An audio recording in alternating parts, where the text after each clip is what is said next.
When I talk to companies like yours and also in this space, I feel like people make a pretty strong distinction between, are we working on, well, everyone says, no, we're not working on attracting the bargain seekers and the deal hunters because those are flash in the pan kind of customers. We're about loyalty, right? Is that how you feel as well? And is that a real distinction? Are there really certain people who just search for deals and you don't really want them in your shop because they're going to run away as soon as you don't have a special? I don't know. I mean, I've definitely, I think there's people that, like my mom is one of those. Like my mom loves the Groupon stuff, and she's like it was funny. I went home for Thanksgiving, and the Groupons were like taped to the fridge, and I'm like, Mom, you're on Groupon? She's like, it's awesome, you're on it. And it's like she's using it she gets discounts at places that she's known about before, right? So it's different. You hear really good stories from merchants. You hear those other interesting stories from merchants about like, is it driving new customers or is it actually driving loyal customers already? I think the one thing that Foursquare is very good at, it's about repeat customers. Like this, like it's built into the app. Like you check into some place, if you're there more than anyone else, you are the mayor. You're the most loyal customer that this venue has that cares to share about it on Foursquare, Facebook or Twitter. When you check in, it's like, oh, this is the third time you've been here. Some of the game mechanics are like, oh, the last time you were here was 6 weeks ago. Oh, you've been to this place every week for the last 4 weeks, right? So like we're explicitly trying to use some of that data to drive these like loyalty mechanics, and eventually use a lot of that data to get more merchants using it and taking advantage of some of those folks. So I mean, like, I think people have looked at the Foursquare special platform and like, oh, it's all if you're the mayor, you get a free cup of coffee. Like, have you guys heard of those deals before? Right? Yeah. But the mayor specials are like 1 out of every 20 of those specials are mayor special. Most of them are on your first check-in, you get a free cupcake. If you've been here 5 times, if 4 of your friends are here right now, and I think those are really interesting levers for local merchants to explore and to get to play with. What are the ways you guys are making money today? So there's a difference between like the ways that we're making money right now and the future path for monetization. So we generated a bunch of revenue last year, just kind of like incidentally, and a lot of this comes from branded badges, and we did some pages, like brand pages, and as we're building out these things that will eventually be available to anyone, like all self-service, we found some opportunities to monetize along the way, and I think there's an interesting opportunity for us to take a lot of the big brands that are using Foursquare right now. There's hundreds and hundreds of chains like a McDonald's, an Arby's, a Starbucks, a Radio Shack, a Toys R Us. To basically give them advanced tools that allow them to manage campaigns across, like loyalty campaigns across all the different venues. The thing that I'm most excited about, and I think the thing that's most exciting about this space is like the long tail of that. And this might just be because of we're based in New York, and like there's just not a lot of chains. Like everything is a mom and pop restaurant. And we think like, how do we make tools for like the bar across the street, so like on a random rainy day, they can turn a dial up and be like, hey, we want more of our loyal customers to come here right now. Or we want a whole bunch of people that have never been here before but have walked by 100 times to come here right now. And we think specifically about how do we build the tools just for like those, just for the one-off merchants and for the people that are working behind the bar, or the people that are working at the waitress stand or behind the counter. Like what do those tools look like that allow those people to drive more customers into their sandwich shop, coffee shop, restaurant, whatever it happens to be. So before this event, Girls in Tech had posted online asking for questions, and one of the questions they got was, do you have any suggestions on how a service business without a brick and mortar location could utilize Foursquare? A service business, like, is there an example? Is the person who asked that question like a design here? company? Yeah, let's talk about a design company. Yeah, like a travel agency. I mean, some make more sense than others. It's funny. This is loosely tied to the debate about like why can't you check into TV shows on Foursquare, and why can't you check into the New York Times article you're reading? Like, I really like the fact that can you guys hear me if I don't talk directly into the mic? Right? Yes. Kind of? Okay, because it gets a little echoey. They're saying no, I think it's there. Okay, well, I'll try to do the echoey thing. Sorry. But no, I really like the direction that Foursquare is going, and it's been very hard as a company to go after a lot of this low-hanging fruit. Like, oh, sure, we'll do check-in TV. That's easy. But by avoiding some of those opportunities, we've kept the focus and the vision and the story about the product really tight. Like, it's all about the way that you experience the real world. It's about your experience of your social graph and the history of everything you and your friends have done, like while you're walking around the street, while you're in a new neighborhood, while you're exploring new cities. And so we've been reluctant to do these things like check into websites, and I think that kind of applies to the service the services business too. Like I like the idea of, things are tied to lat longs, and lat longs are triggers. And a merchant runs a special at a latitude and longitude. A user's phone buzzes when they walk by a certain latitude and longitude. Like when people are checked in, they're at a latitude and longitude. So we've been really strict about making sure that all the actions and all the participants in Foursquare are tied to those, tied to physical space as much as we can. Is that getting better, the ability to recognize physical space and just the way that the GPS or whatever triangulation systems are being used? I mean, is it good enough for use? It's all right. I mean, it could be better. I think a lot of the stuff that we're doing is we're building applications and setting kind of user models that they work fine now, but they're going to work the best in the future. Mm-hmm. I don't know what the iPhone 5 looks like, but in my fantasy world in my head, I think the battery's better, the GPS is more accurate, the chip heats up a little bit faster and it gets a fix a little bit faster.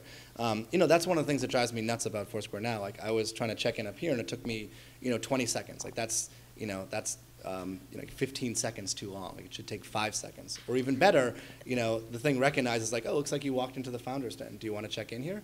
But to do those types of things, you end up, especially in the iPhone, you end up draining your battery in 3 hours, and then you basically have a little hot pocket that's in your pants, and it's the temperature's very hot. For me, with the two screens. You guys know what a hot pocket is? They're delicious. Yeah. Right. So make sure we're all on the same page with hot pockets. But yeah, no. I think I know there's things we need to be able to do better. There's always going to be that problem of, and this comes up. People well, you technically don't know if I'm at the register at Starbucks or if I have my hand on the glass outside of the Starbucks. I'm no one in the world knows that. There's no phone that does that.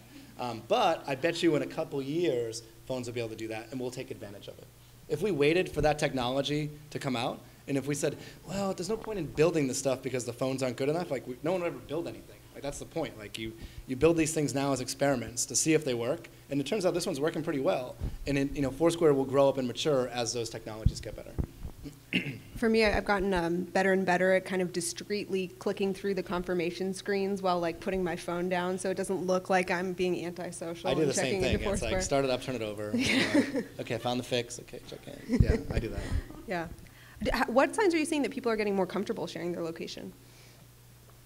I think because people are just getting more comfortable in sharing in general. I don't think Foursquare would work if it wasn't for things like Facebook and if it wasn't for things like Twitter. I mean, there's data here. We tried it with Dodgeball back in the day, and it was great. We had 50, 60, whatever, tens of thousands of people that were using it, but it never hit critical mass because it was really out there. This idea of hey, you got to have a social graph, and then you go to places and you check in, and it was a lot to ask of people. When my mom understands why she would want to share something on Twitter. Oh yeah, I wrote that. I was raking the leaves because I wanted to write that in Twitter, and I'm that's a huge deal that she understands the importance of sharing. And did she do that? She does it. Yeah, she's getting better at it, right? My dad is classic. He should be on Twitter because he has all these crazy thoughts, but he texts me instead. I'm text Twitter because then everyone will get the benefit of your madness. Instead of shit my dad says, it's shit I say. Yeah, no, it's totally the same thing, but. Yeah, people are just getting better at sharing, and it used to be weird to share a location and super nerdy, but we all get apps on our phones. People that are when someone that had a regular phone goes into the Verizon store now and is looking to upgrade, there's 2 walls in front of them. There's an iPhone wall with one phone on it, and then there's a bunch of other Verizon phones, and 80% of those are Android phones. So people are upgrading to phones that can do this stuff, and a lot of them are accidentally finding themselves in the apps, and people are understanding what sharing is all about already. And it's just you just see it; it's just starting to happen, right? Mm-hmm. And so there's no difference in sharing. Hey, I just went to the gym and had a fantastic run versus I'm checking at the gym because I might get a reward from the gym for my loyalty or something. So have the comments that you get when you talk to someone who has no idea what Foursquare is, how have they changed since you started? How when you're describing this is this thing that I'm doing, what do people say I then think and now? The biggest one is no one cares where I am, and why do I want my friends to know where I am? And we hear this all the time, and we hear this in the Dodgeball days too. And it doesn't take much. It takes someone to have like one serendipitous experience, and usually these are experiences where you meet up with like a friend of a friend. And it happens to me all the time in airports, you know, like, and this happens, we hear the story from people all the time. You know, it's like, I was at an airport and I checked in and my buddy was like 2 terminals down and we had a layover and we met up for a drink. Or like I landed in San Francisco and I checked in and I realized that a friend of mine I haven't seen in a couple months is also here, and so we met up and had dinner. And, you know, it doesn't have to be all about traveling. It's I was at the same bookstore, I was, you know, at a shop across the street. And, you know, this is with Foursquare being clunky and being heavy. And so as we start to get, as the product starts to get lighter and faster and better to the point where, you know, Foursquare is suggesting things to do, and like, you don't always have to take the phone out of your pocket to get the point across, like more of these events will start happening. So, you know, I always think of as our growth as looking a lot like, not even the growth, but like the way that a user kind of warms up to the service or warms up to Foursquare being a lot like what happened with Twitter. Like I was on Twitter super early, and I was like, all right, I get it, but I don't get it. And then I came back, and a couple more of my friends are on it, but like this isn't for me. And you know, I did that like 3 times before it clicked, and I was like, oh shit, now I get it, right? And I think people are doing that with Foursquare. They come on, it's like points and badges, I don't really care. And they come back a couple months later, and it's like, wow, there's like 30 more of my friends, and I see where they are. Okay, it's good, but I'm not hooked on it yet. And then they come back, and maybe there's more tips, or maybe they go on a trip or something, or maybe the Explore feature, you know, brings them back into the app, and it starts to click. And you know, I mean, I've seen it before. Like, I did it with Facebook, I did it with Friendster, I did it with Twitter, and I see people doing it with Foursquare. And it's just like, it just seems to be a pattern that repeats itself. Mm-hmm. Mm-hmm. So when will you, it seems like when you talk about the product, it's not good enough yet, it's not good enough yet. I imagine maybe that's your personality type, maybe it will never be good enough. But when in the next couple of years, when will it be good? When in the next couple of years will it be at the point that you're hoping for, you're imagining, you're trying to get done right now? I don't know. I'm kind of wrestling this myself. Like, I don't know if it's just, who here like runs startups, like a founder or has done this stuff? Are you ever satisfied with the product? Like, no? Okay, that's good to know. Thank you for the support. Like with Dodgeball, we're always like, it sucks. It's gotta be, the phones have to be better. And with Foursquare, it's like the GPS has to be better. The thing has to be faster. You know, there's so many things we want to do with it. It's fantastic. Like, it was so awesome to go down to Austin. And like, we knew the product was much better and much faster. Like the Explore stuff, I really think is awesome. Like, we've been trying to do that for 10 years. Like, even, you know, through grad school, and now it works, and it kind of works as advertised, and it impresses me. And to hear that feedback from other users, it's just so motivating. It's like people get it, and they get what we're trying to do, and it's like, even though the story of Foursquare is like, it's a complicated product, and it's like a big vision, and I think it's a long-term play, but people understand what we're trying to do with it, and they like appreciate the direction that we're going in. So, you know, what we got accomplished from January to March, I think, was huge. Mm-hmm. Like, I've got a couple of prototypes on my phone of like the faster check-in thing, and like that, I can see that's already going to be huge. Like, you look at our user numbers, and it's like, you know, the spike from South by Southwest is like bang. It's like a huge step up because people are like, oh wow, I should use this all the time now. And once we start making things a little bit faster, a little bit stickier, you're going to get another big bump up.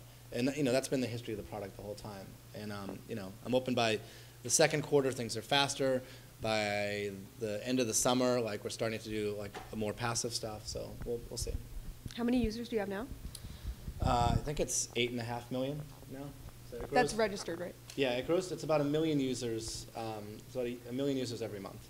Mm-hmm. And how many of them are still using it? Hold on. Sorry, it's not my mom. If it was that, like, Mom, I'm doing this thing.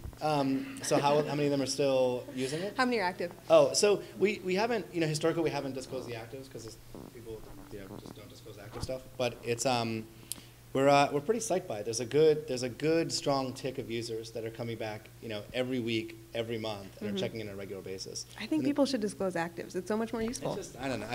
I feel the same way. It's just, you know, it's the game that people play. And it's, you know, we can see it. We can see the numbers improve with every product rev. Like, you look at it and it's like, you know, it goes and it spikes. It's like, what's the spike? And it's like, oh, that spike is when we launch photos and comments. And then it goes and there's a huge spike. It's like, what's that spike? We launched the new leaderboard, we launched Explore, and we launched the new point system. And then, you know, it keeps going, and, you know, it's like, what's the next spike? I'm like, I can tell you exactly what the next spike is going to be. It's when the faster check-in stuff comes out. And, you know, we've got this roadmap defined. Like, we know what those events are going to be. And it's just, and it's a lot of fun to watch.